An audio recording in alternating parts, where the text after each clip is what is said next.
राधे राधे। आप सभी को मकर संक्रांति पर भी ढेर सारी शुभकामनाओं के साथ मेरा प्यार भरा नमस्कार।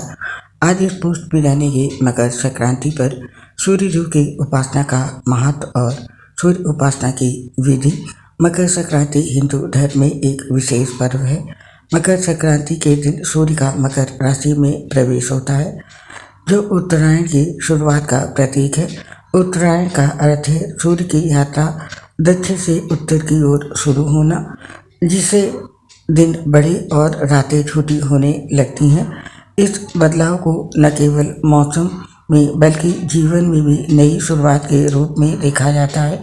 इसी दिन भगवान सूर्य ने अपने पुत्र शनि से मिलने के लिए उनके घर का दौरा किया था। इसीलिए ये दिन पिता पुत्र के संबंधों के महत्व को भी दर्शाता है। धार्मिक और पौराणिक मान्यताओं के अनुसार मकर संक्रांति पर सूर्य की उपासना करना विशेष फलदायी होता है। जानते हैं मकर संक्रांति और सूर्य उपासना का क्या महत्व है। मकर संक्रांति केवल भौतिक ऊर्जा और समृद्धि का उत्सव नहीं है, बल्कि ये आध्यात्मिक उन्नति का भी पर्व है। इस दिन सूर्योदय के समय पूजा और ध्यान करना, नदियों में स्नान करना और तिल गुड़ खाकर अच्छे कार्यों की शुरुआत करना आध्यात्मिक रूप से व्यक्ति को शुद्ध और ऊंचा बनाता है।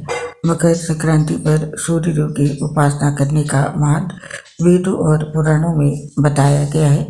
सूर्य ऊर्जा, प्रकाश और जीवन के स्रोत है।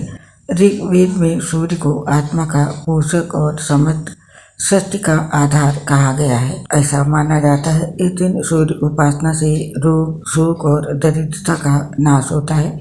भविष्य पुराण के अनुसार सूर्य नारायण का पूजन करने वाला व्यक्ति प्रज्ञा, मेघा तथा सभी समृद्धियों से संपन्न होता हुआ चिरंजीवी होता है। यदि कोई व्यक्ति सूर्य की मानसिक आराधना भी करता है तो समस्त व्याधियों से रहित होकर सुखपूर्वक जीवन व्यतीत करता है। व्यक्ति को अपने कल्याण के लिए सूर्य देव की पूजा अवश्य करनी चाहिए। तो ये था मकर संक्रांति पर सूर्य देव की उपासना का महत्व। और अब जानते हैं मकर संक्रांति पर भगवान सूर्य देव की पूजा कैसे करें। इसके लिए सबसे पहले स्नान और संकल्प ले।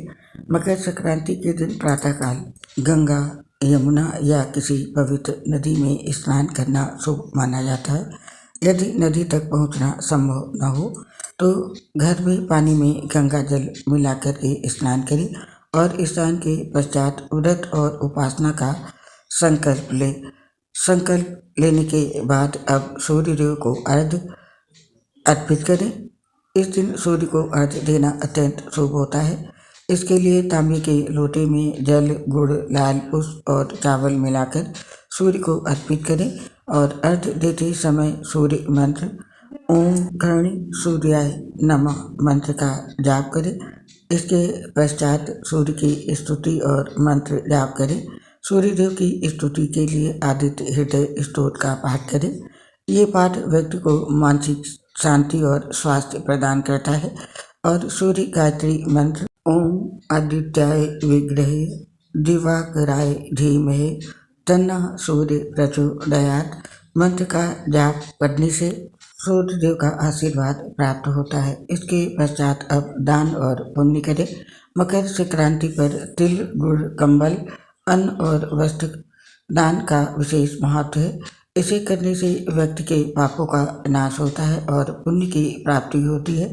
इसलिए इस दिन अपनी क्षमता के अनुसार दान जरूर करें। दान पुण्य करने के बाद अब भोजन और प्रसाद करें। इसके लिए इस दिन तिल और गुड़ से बने लड्डू या व्यंजन का सेवन करना और दूसरों को प्रसाद रूप में वितरित करना शुभ होता है। तिल और गुड़ सूर्य को प्रसन्न करने वाले तत्व माने जाते हैं, तो इस दिन तिल और गुड़ से बने व्यंजन का स्वयं सेवन करें और प्रसाद के रूप में औरों को भी वितरित करें।